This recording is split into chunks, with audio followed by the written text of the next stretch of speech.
Hello again, everybody. Welcome to yet another edition of Journey Through Sports and Life.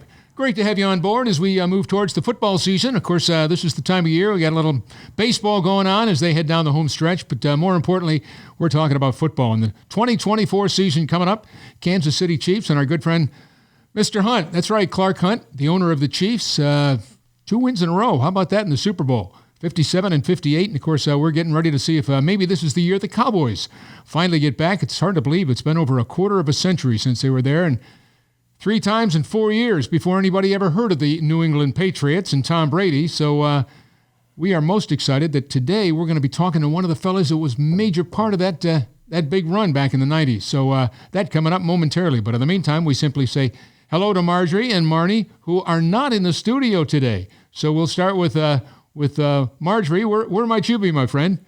Well, I had another commitment out of the area, so I hated to have to miss being in the studio today. I would have loved to have been able to join you, but we ended up having to do it from a distance today. Very unfortunate for me because I love being there. Yeah, and I know you were really excited about meeting our guest that we have yet to introduce, but we'll talk about momentarily. And then in the meantime... Very much so. I tried everything I could to juggle my schedule to make sure I was there, but it just couldn't work out today. So Charles, secret guest. I'm sorry that I'm not there. That's all right. All right. Could be Charles Barkley, but it's not. All right, so let's talk about Marnie.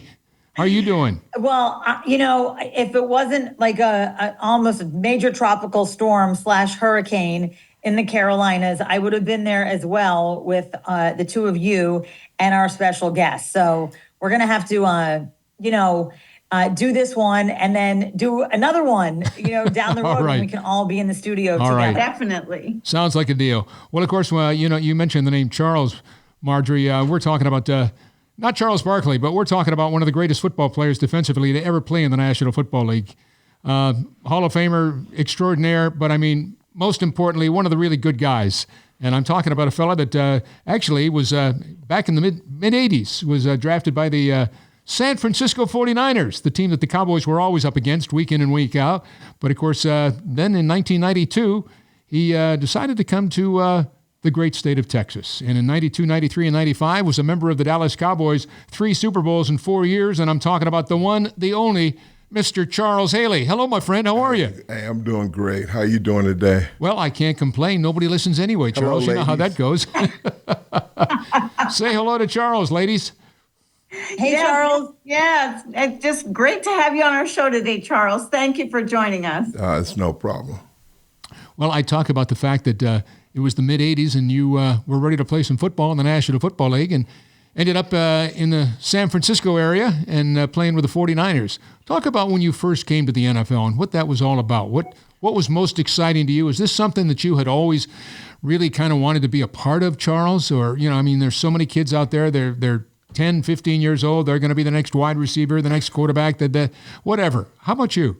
I had no idea that I was going to take this journey. All I did was I loved the game of football, and football got me to Madison's where I could get a college education. So, I didn't have to go back into my hometown. I could go anywhere I want and work. And and then one day the head coach at UVA told the 49ers about me because we went down there and kicked their butt. And he said, it's a linebacker over there, James Madison, that you need to go look at. So they went over. We did a 40 time twice, and the guy looked at it, puzzled, and then I never heard from him again. Gave me $50 for to get some food, and I never heard from him. And next thing I know, they called me draft day, said, we're going to take you in the third round. Third round over, they don't take me. Then the fourth round comes, they take somebody else. And I said, the heck with it. So I go to the movie theater with me and my wife, and then they move up in the fourth round to get me. So my best friend, James Harrison, come down there to the thing telling me that I've been drafted. and they want me to get on a call with him. I said, well, when the movie's over, I get on a call because I figured he was playing anyway. So that's When the movie is over, I'll give him a call. Hey, when it's over. What movie was it? Yeah, it had to be a good one. I don't remember what the movie was, but you know what? We rode one bike down, so you know that was a couple of miles away. So it took a minute to get back. That's awesome. I love this story. Yeah, it really is. That's a good one. Well, then when did you really realize that, hey, this is it? I'm in the National Football League. I'm playing football. I'm with the San Francisco 49ers. And this was going to be who you were and what you were all about for the next decade plus. Well, you know, the best part about this was that, and I still don't understand it even to this day, is how me and nobody, you know, I come in the locker room and Joe, Ronnie, Jerry Rice, all these guys are just playing with me like I've been playing with them forever, man. And I'm a 4th round draft pick, you know, 200 pounds soaking wet, and everybody, you know, talking to me, and I'm going like, you know, I don't know where I'm at, and then somebody said something about me being a bag of bones or something, right? So they pissed me off, so I walked in the middle of the locker room and I balled my fists up and I yelled, "I ain't going nowhere." And so that was the standard that I set. The rest is history. The rest is history. Wow. Yeah. Marjorie, jump in here. You went to James Madison. At that time, it was a 1AA school. Did you always feel like you had something to prove? You know, it was probably a really good school and you probably had a great education. But because it was 1AA, did you ever kind of, like you say now, you held up your fist and you said, "I ain't going anywhere." You know, now, you know, is that sort of how you felt like at that time? I have arrived and I'm going to do things and you're going to know who I am? Well, you know, Madison and Liberty was the only one offered me scholarships. Me and my brother Lawrence, we were offered scholarships to go to Madison, and the East-West game, I got to the East-West game and as a middle linebacker, but a couple guys from down at Tidewater was playing that, so I played tight end in high school, and so I went out there and lit it up at tight end. So all of a sudden, all the big schools, UVA, Virginia Tech, they want me to play tight end, and I said nope. I didn't like getting hit, so more fun being the hitter. Yeah, he's the hitter, not the hittee. Yeah, but, yeah, exactly. But when we talk about James Madison, you know, I went to school. James Madison took a chance on me. You know, I wasn't apt to reading 2 to 3 grade levels behind.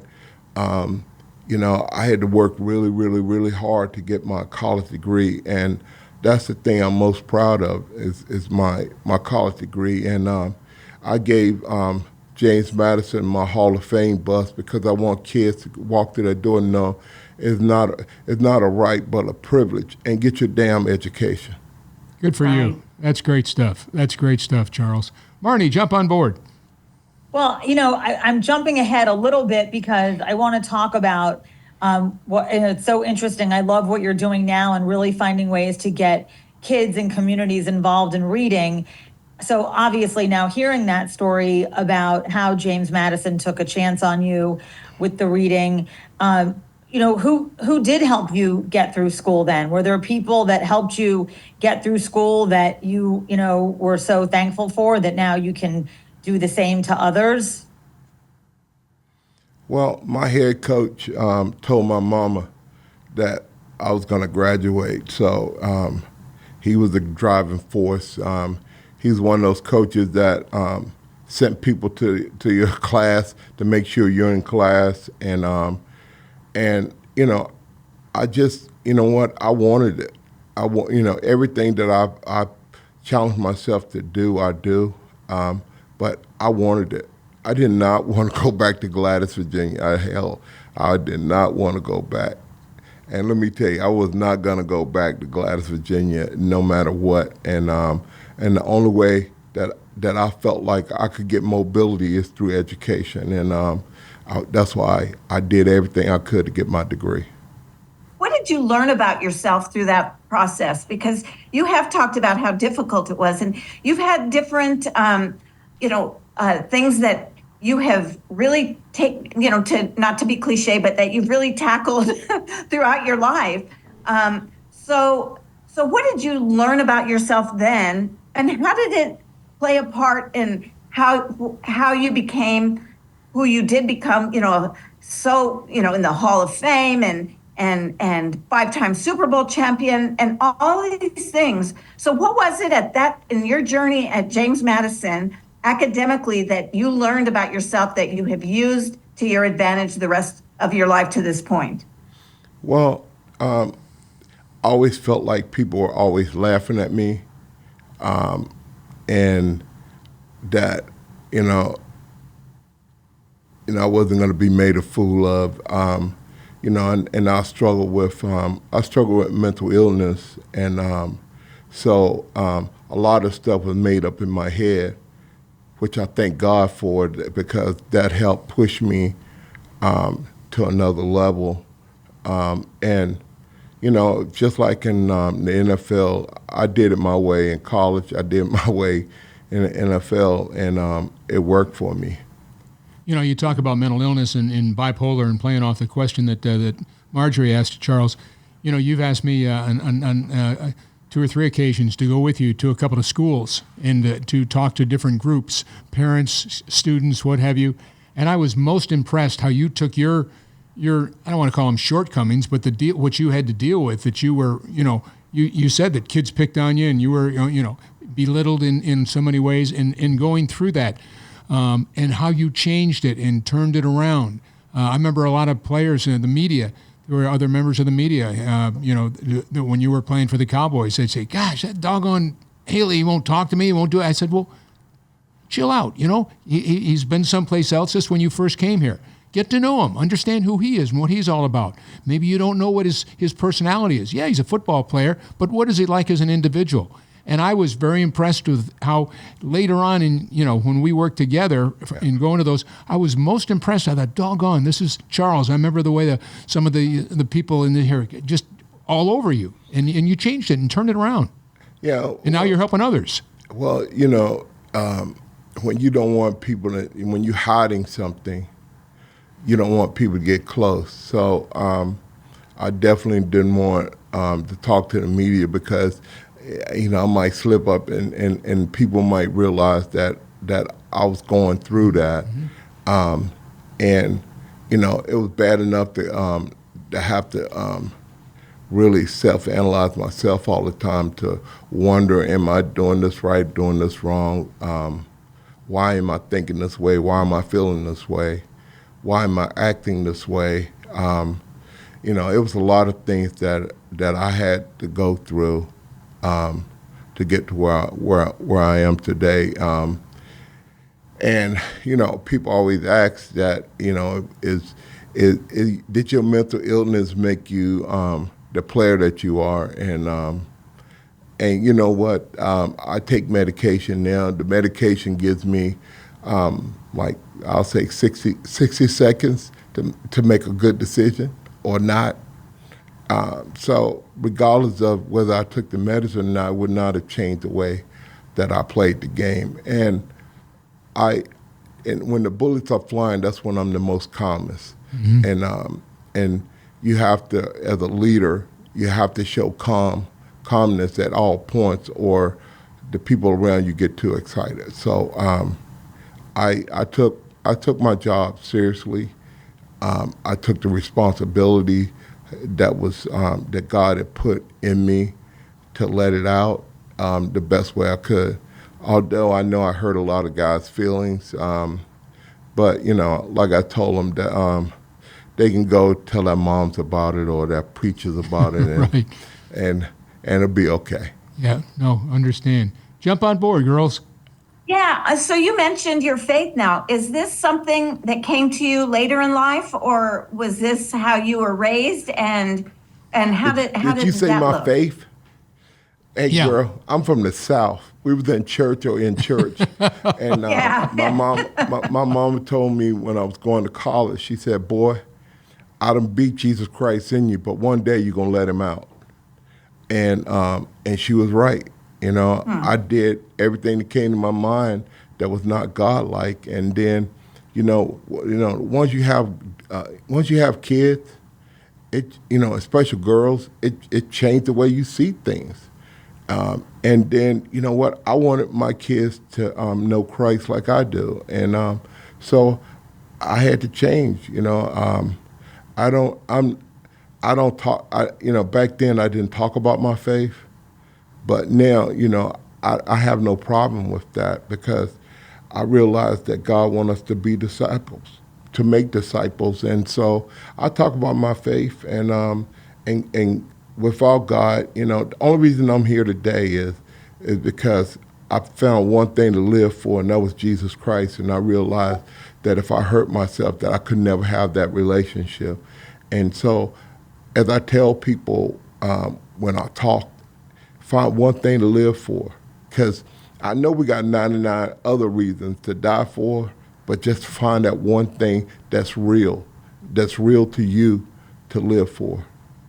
So just to follow up on that, so you said that you didn't used to talk about your faith that much, and then also that you used to not talk to the media a lot because you were hiding something. And now you talk very openly about your faith, and you talk very openly about mental health and the issues that you have had to deal with.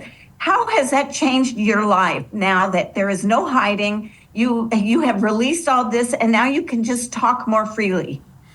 It's a breath of fresh air.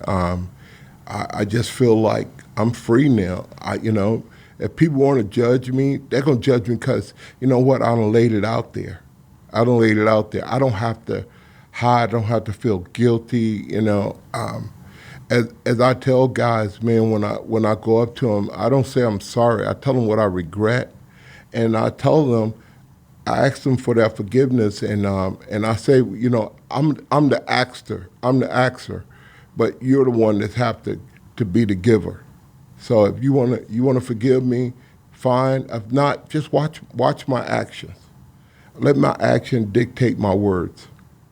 Actions speak louder than words every single time. So Point well taken, Charles. Point well taken. Was there a catalyst, Charles, that led to this? Was there something that you said, I'm going to change my ways, or how did this happen? Well, I went to a dual diagnosis center and for drugs and alcohol, and when I went, I got my medication regulated, and within 7 days, the urge for drugs or alcohol had left, and the fog left. I could see out the window. The window was always dirty. I could barely see out, and all of a sudden, I could have clarity, and so I took that time out to really reflect on my life, and one of the big things, I wrote my mom and dad a letter because I'm a person that need affirmation, verbal affirmation, and they never said they love me, and so I wrote a letter to them and told them that, and they wrote back and said, boy, we put clothes on your back, we fed you, that was their way of saying I love you, but that was not enough for me, and my mom would call me out the blue and just say, how you doing, son? And every call, I love you, son. And it's a game changer. So I try to do that with a lot of guys. A lot of guys are just, I think they fearful of me regardless, and they won't let me get within speaking distance to ask for forgiveness. But, that's on them. I have changed. I have changed my way, my walk. I'm about love, not about hate. And when people are ready to hear me, I'll be there to answer that call. So let me ask you this, wonderful. Charles. So if we go back, you say you're all about love and all about hate, but now let's think about when you were with the 49ers and how you might have felt about the Cowboys at the time. And then you end up with the Cowboys and then you go back with the 49ers. So what was that like playing for two really huge rival teams? How did you see each other at the time you were playing against it? The Cowboys sucked when I was playing. They were no rival team. Hey, they only, for me, they were not a rival team. You know, every time we came down, we beat them. So I had no idea what the Dallas Cowboys was, who owned it, who was the coach. I didn't know anything. They, you know, I had a run-in with George Seifert, and he told me go home, and then within a few hours, they called and said I'd been traded to the Dallas Cowboys. So, and, you know, I just got on the plane, you know, dejected, you know, but I caused it. You know, it wasn't George Seifert's fault. It was my fault. And I told him that. And so I get to the airport in Dallas. Jerry comes to the airport, and he picks me up. And, I mean, I didn't know who he was, and he was saying he was the owner, and I did not believe that because he grabbed my suitcase. And then when we got down at the bottom, he grabbed my other suitcase. So you know what? I was like, what in the heck is going on here? And people told me. Now, let me tell you, it took the Marriott probably was 2 miles from the airport, and it took us an hour. And boy, he did not shut up. I was sitting over there going like, oh my God, would he please be quiet? And then when I was ready to get out the car, he said, Charles, know one thing, I got your back. Nobody's ever told me that. So for me, that gave me the will to go out and play, because at first I don't know if I had the will to do it. Because of the disappointment of having been traded and what led to that? Yeah. I didn't see at the time that it was my fault. I thought it was their fault. So, but time heals old wounds. Mm-hmm. And then, of course, you jump on board, and the Cowboys, Troy Aikman, Emmitt Smith, Michael Irvin, and you know the rest of the group, offense, defense. You win a Super Bowl for the first time since Super Bowl 12 back in the 70s when Roger Staubach was the quarterback. It was a whole different scenario, and you were a part of it. Yeah, you were very much a part of it defensively. Yeah, you know what? I always get mixed up why it's always the triplets. Hey, did y'all watch the games, the Super Bowls, the playoffs? How many turnovers did we get? Yep. You know how absolutely points well taken. But nobody ever gives the defensive credit. Well, I was going to say everything's always offense. You know that. Yeah. Well, defense win games. Yeah. That's true. But not now, though. Not now. Yeah. Offense win games in this league now. So I don't even think teams got defenses anymore. So what was it like playing for the Cowboys? Out of all the Super Bowls, was there one experience that was maybe more exciting for you or more fun or just more like, wow, this one was a hard one, but we did it? Like, there's a lot of Super Bowls, so they all probably have different meanings. Yeah, you'd already won 2 Super Bowls with the 49ers in the 80s, and now you come to the Cowboys. Yeah, you know. And so Super Bowl, so our first Super Bowl in L.A., I go, we get out and we go to this party, and I'm walking through, and this big hand reaches out, and it's Shaq O'Neal going, how you doing, Mr. Haley? I respect your game. And I'm going like, whoa. I looked up and I said, oh, Jesus. And then I'm going down to play pool, and then Michael Jordan comes down, you know, and he wants to bet on every shot. I said, bruh, let's do $100. I said, if I win, we get $100. If you win, you get $100.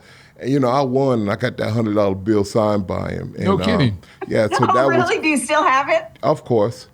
Yeah. And so then so we had a Super Bowl, and then Michael Jackson is playing at halftime, and I'm the biggest Michael Jackson fan, and so I didn't go in during halftime, and I stayed on watching him perform. Oh wow! Because you know I'm a thriller just like him, so that was my highlight is that Super Bowl with him. Yeah, that was 97. Did you get to meet Michael afterward? Oh, I met Michael Jackson when I was with the 49ers in London. And we took pictures with him and stuff down in the tunnel. But let me tell you, so at the top of it, they were telling us, you can't get within 10 feet, you can't do this, you can't do that, you can't do that. I said, okay. So me and about 8 49er guys would go down there, and Michael comes out, and these 2 big Samoans stand beside him. Hell, I forgot about what they said. I went over there and got me a hug and told them take the damn picture. And then my teammates, the cowards they are, they were standing over there what they did, the recommendation. But then after I broke the ice, and everybody wanted to come take a picture with him, And so that's my claim to fame is. Yeah, that's awesome. What great experiences. You go off to James Madison. You're determined to play football, to get your degree. I was determined Could to you get my ever degree. imagine what Excuse me, how things you're have played talking. out, that they You're could have talking, ever not gone listening. this way? Hold on, Marjorie, you can't hear what he's I was determined saying. to get my degree. Yeah, not play football. He was Football determined to get his was the way degree. to get there, but I wanted to get my degree. Mm-hmm. So, I knew I had to do one to get the other. So, Right. So I did what I had to do, but I never thought, and I tell high school kids, I said, why don't you worry about, going to high school? Then instead of worrying about going to NFL in high school, why don't you worry about going to college? Graduate college, and then if it's there, it's there. It's unrealistic for kids to think that they're going to make it into the NFL. Get your degree. That's great advice. Hey, they'll find you. But you know what? Do the little things first, and the love of the game would drive you to greatness. And what about, you mentioned your daughter or your children. What about your children, Charles? Are they local? Or are they in sports? Or are they, what are they doing? How do they add into your life? Well, I have 4 kids, 3 girls and 1 boy. They all graduated. They got their masters, and they're highly educated fools. I didn't mean to say fools. Okay. My youngest daughter plays for Brighton in England's professional soccer. She got that Stanford degree, and people offering her 6 figures, and she went to go play soccer. But I was kind of disappointed. But then I said, okay, I'm not going to destroy her dreams. She loves what she's doing, so hey, do it and finish it. That degree going to get you where you need to go when you get done with that. Oh, that's wonderful. And Marnie mentioned what you do. Will you tell us a little bit about your foundation, or what the work is that you do with reading? Marnie mentioned it earlier, and I think it's just wonderfully impressive. I don't know if it's wonderfully impressive. I just say that Takamar, we work with elementary school kids and DISD. We hire 30-year retired reading coaches. We provide technology and bring iStation to the school. This year we bring iStation with AI to help the kids read. So now when they hear themselves reading, the AI would tell them, oh, you're mispronouncing the words.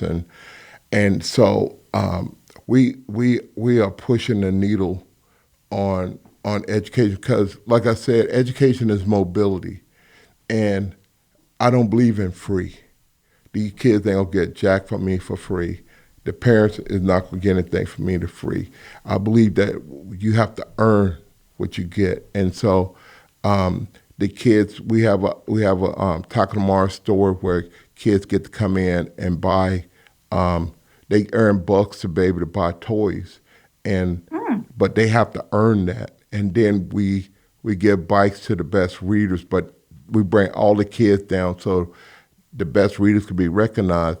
and the other kids can find out how they can win it, and it's become competitive now, and Mike has been so wonderful to open up the cowboy practice for 300 kids to come out and watch.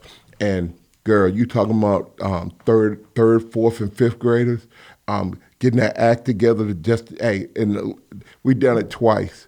The first time it was okay, but the second time, the kids that went, their scores, their behavior, it went all through the charts because they want to be a part of that, but they have to earn everything. I'm not giving anything, I think that's fantastic. That just sounds wonderful. How long have you been doing this?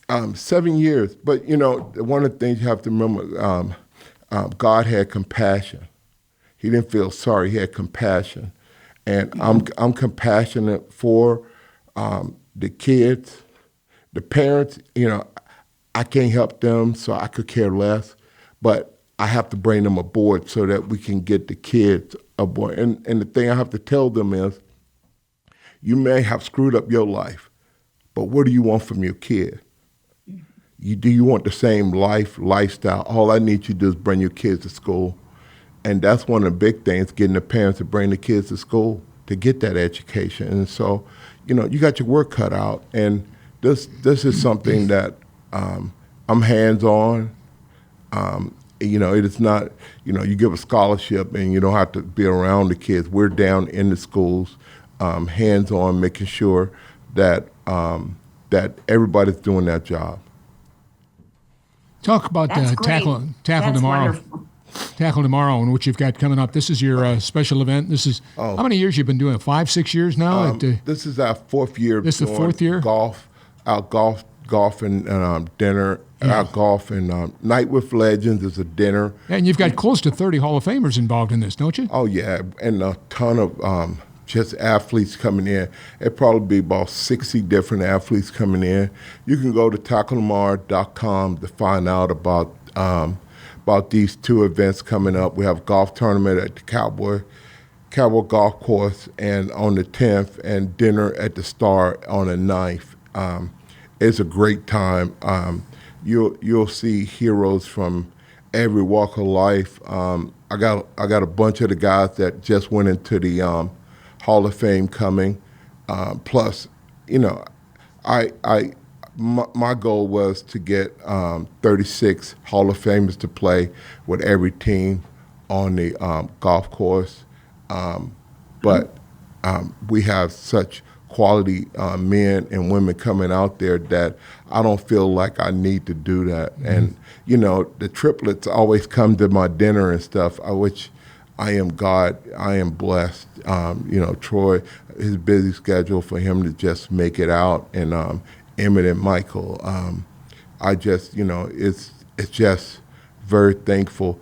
Our country now is we're divided and all about hate, and we need to go back to what Christ teaches about love, and that we need to love one another. And the only way that we can change the predicament of this country is that we have to educate our young kids. Well, I'll tell you what, I've been most honored that you asked me to MC that event for you. And you do a hell of a good job. Well, thanks, Great Charles. job, not good, great. Well, I tell you what, but I'm honored to be there, and I'm doing hundreds of these things. But when you say you've got these guys coming, and people are going, wow, look who's here, and you talk about somebody like a Troy or Emmett, they do have busy schedules, and they don't do this a lot. Yeah. They are very selective about where they go, who they do it with, and who they do it for. And I get to your place and that Tackle Tomorrow, and I go, oh my gosh, Charles, how'd you get him here? How'd you get this one here? Yeah. It's everybody is just in awe of what you've done. So take your hat off and go look in the mirror tonight and salute yourself, because really that speaks volumes about what you're continuing to do. So good for you. It's never about Charles. Well, I know you don't. It's God not told about. me But, go feed the sheep, and that's all I try to do. Well, Scott, I just try to do what God asked me to do. I did a lot of stuff that God didn't want me to do. So if He asked me to do it, I'm gonna get it done. And I am blessed. He has blessed me, and I'm blessed. Well, it's really something. The people that you have there.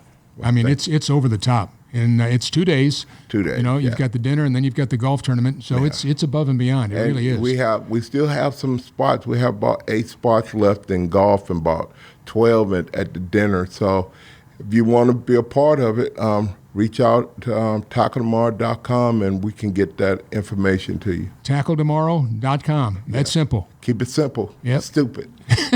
That's Jimmy Johnson's way. Yeah, there you go. Jimmy, right here. Marnie, are you there? We haven't heard from you. Yeah. Jump on board. No, I'm just. She eating evidently. I'm listening, thinking. I'm like, all right, Marjorie, get your party dress ready because it sounds like we might be going to an event. That sounds great. I think that'd be fantastic. Oh, Yeah, it's so, phenomenal. you know, it's like obviously, nothing you've ever been a so part of, nice this Tackle Tomorrow. That everybody rallies around the cause, because I think that what you've been able to create is something that we can all agree on, that making a difference and helping kids' lives And y'all can be my enriching guest. kids' lives is something that we all say, let's figure out a way to make that happen. All right, so Charles, so recently was the Pro Football Hall of Fame. So what is it like going now that you've been, you are a member of the Pro Football Hall of Fame? So what was the experience like when you were getting enshrined into the Hall of Fame versus going and feeling like, now you're just hanging out with your friends or whatever? What's that like? Well, I want you to think about the process. So for 4 years, I had to sit in a hotel room and listen to other people cheer and go in, and they get a knock on the door. I get a phone call telling me to go across the street. They get a knock and go in the Hall of Fame. So that was demoralizing for 4 years. And then you get into the Hall of Fame. That first year, I don't even remember seeing my mama, but I know she was there because you just went from event to event to event. And, I was so tired. They had the 49ers brought in a a Michael Jackson guy from Vegas to play for us there. And I didn't even get to see it because I was so tired. And I went in. But now I have the best time of my life. And I go in and I try to, like I told you, I was in church, so I don't know a lot of guys. So I go and I try to find 2 or 3 people and learn something about them. I know nothing about the guys back in the 70s, and so it's just wonderful and amazing just to be in the room with those guys, man. Damn. I sit there sometimes and I look around and I'm going like, I can't believe I made it. I can't believe it.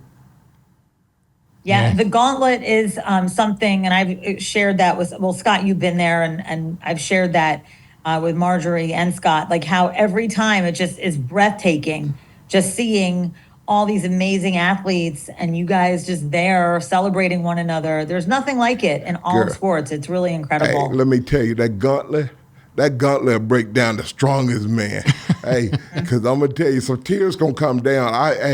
I think I probably didn't break down, but I ran through the gauntlet. I got halfway through when Ronnie Lott grabbed my neck. I think about right then is when I was about ready to choke up and start crying. And I didn't want them to see me cry, so I walked through. But I'm going to tell you, most of the guys, it's nothing in the world like walking through there with all those players telling you, man, how much they respect you, and that is well-deserved. It's just, I still get emotional about it, man, because, you worked so damn hard to get there, and did you get that recognition? It's something else. Yeah, I've been to, all the Hall of Fames, go up to Cooperstown for the Baseball Hall of Fame, and there's Mickey Mantle's locker and all these. I mean, it's incredible. But when you go to the Hall of Fame up in Ohio, go to the Pro Football Hall of Fame in Canton, and you just see all these gold jackets, and you go, oh my God, it's just like nothing you've ever seen before at any Hall of Fame. It's just above and beyond. It really is. I hate to show a favorite, but just all these jackets, and you go, oh my gosh, there's Charles Haley, there's Roger Staubach, it's unbelievable. It really is. It's 130-some members came back this year. Oh, yeah. That's what I'm talking about, Charles. That's amazing. Wow. That doesn't happen in a Hall of Fame any place on the planet. That's Right. And Charles, what about the Ring of Honor too? I mean, it's not easy to get into the Cowboys Ring of Honor. That's very difficult as well. That must have been quite emotional for you as well. Yeah, I'll tell you a funny story. Rich Dalrymple told me to come over to the stadium, and I didn't know what was going on, and so Rich and Troy was in the room, and I told Rich, I don't do surprises well.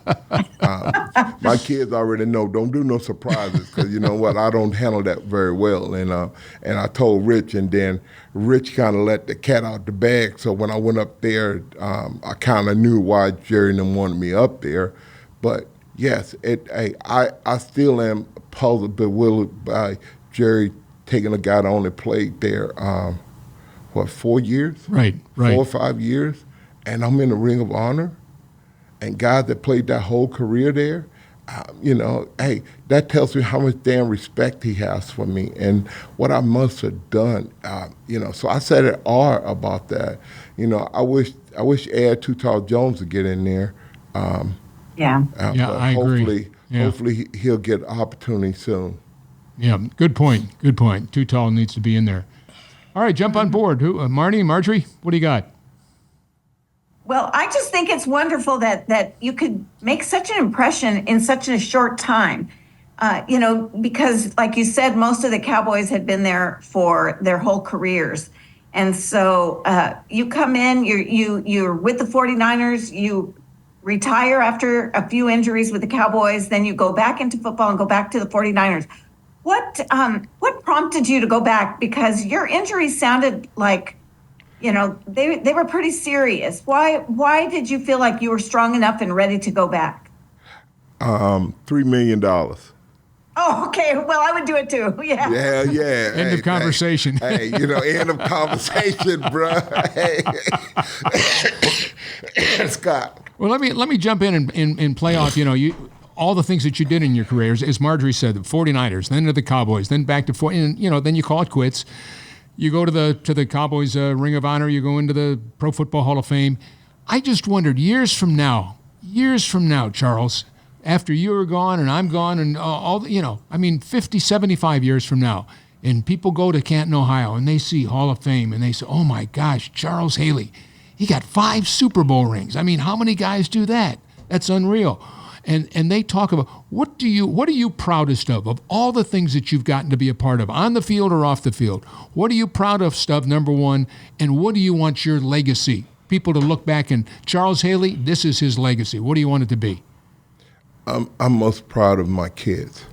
And if that's anything, I want people to know that family means it all. And good for you. Although I kind of destroyed it doing drugs and my mental illness, but God put it back together, and we're stronger than ever. And that to me means more than anything else, even my health. I had the greatest job on earth, and I loved it with everything. And I think I did a pretty good job at it. But when everything is said and done, I just want people to know what my family mean to me, and what God, and how God, the role God played in my life, and how he took a troubled child and made him into a good father. Good for you. Great answer. Couldn't have had a better answer. How about your legacy? That would be your legacy too, just who you were as a dad, right? Yeah, that would be. And then you know what? I try now to mentor players now. I don't want to be their coach, but I try to mentor them. I try to tell them, look, hey, I see me. I did this, and this is what it cost me. And maybe you should think a different way. Maybe you should do it a different way. And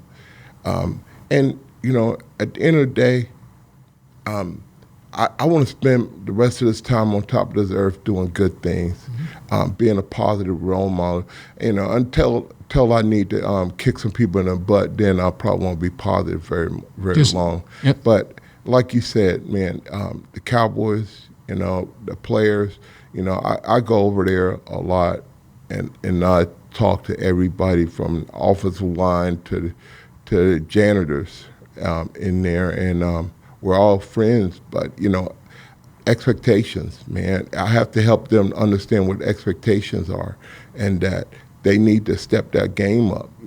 Nobody's there to hold their hand. And I say, what? I guess your agents must be telling you guys that don't get hurt. You can just bounce around for 8-9 years and make X amount of money. I said, but who wants to play football their whole life and the NFL 9-10 years ain't never did anything? Mm-hmm. You got no reason to get up or no reason. People go like, who are you? What you did? What? You play when? I said, I want to be known as the best. I want to be known as a winner. People can say all the negative things they want, but they're going to have to put that W word with a winner. That's, that's what I try to get guys to understand is that winning is everything. Okay. We've just got a couple minutes left, and I want to get the girls in here for a final thought, very quick thought. But you've talked a lot about kids and being a great father. That's numero uno, and that's great. We need more dads to be thinking like that. So my question to you is, if you had the time, with all that you go out and you talk in the community and you talk to some of these kids that have some mental illness issues and what have you, are there 3 things that just off the top of your head that you would say to a dad, this is going to make you a better father, this is going to help your son, this is going to help your daughter? Are there 2 or 3 things that come to mind that this is what you would share with our audience here as we wrap it up? Well, the number one thing is I tell the parents to shut up because they want to tell me why the kid won't take this medicine, why the doctor, they want to give excuses for that child, but they want me to talk to that child. And for me, it's about being real. It's about letting that kid know, you know what, I've been to where you are. And, the only way you get through it, you got to go through it. And it's painful. Hey, if you're trying to hide something, you drinking or you're doing drugs. I said, so you got one to take care of the other. But as long as the parent stays in the conversation, then you can't win. And so a lot of times I have to tell the parents either they be quiet or I'm going, and then then that's when I can have some success. I love talking. It didn't got to be kids. I talk to people about it. It doesn't matter. People come to me, I'll sit and talk to them about it. The thing is, it's painful for me to talk about it. But you know what? I realize that it's fruitful for them to hear it. And for me, that is the key. Good. That's phenomenal. Girls, we got just a minute and a half or so left. Marjorie, jump on board.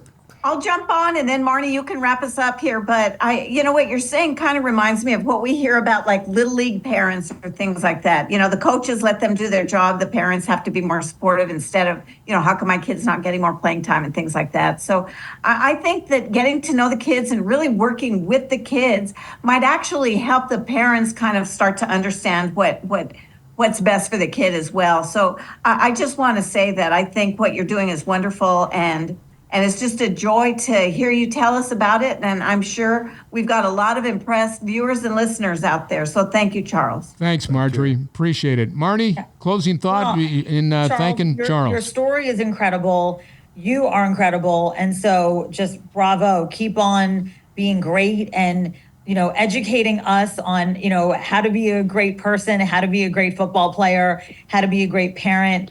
And, I know that your event is going to be wildly successful, and I'm excited to see if I can contribute in any small way. So just thank you again for all that you're doing to make a difference. Well, thank you. September 9th and 10th, and we were all kind of talking at the same time earlier in the program. But I tell you what, y'all be my guest. Listen to that. He wants you to be his guest. The 9th, it's the 9th of September. Thank you. 9th of September. It's a great dinner, man. You don't want to miss it. So if you can work it out, be here. Charles, I don't know what to... Yep. Thank you, Charles. No, thanks to you both. Charles. And I don't know what to say to you. You know what I think of you. I would do anything you asked me to do. More of you. You've been a wonderful man to me and my family and to my foundation. I love you, but I love your wife more, though. I know. And Carol, I got to tell you, every time he sees Carol, he goes, Carol. And he grabs her under the arm, and he picks her up like this, and she's 3 feet in the air. I could just see Oh, it. she thinks Charles hung the moon. She thinks he's great. So thanks, my friend. Thank you. Stay safe, be well, and we'll see you on September 9th. Again, definitely. it's tackletomorrow.com. Check it out, folks, and we hope to see you on the 9th of September. In the meantime, for Charles Haley, Marnie, and Marjorie, I'm Scott. Journey Through Sports and Life, the name of the program. Stay safe, be well, and be kind to one another.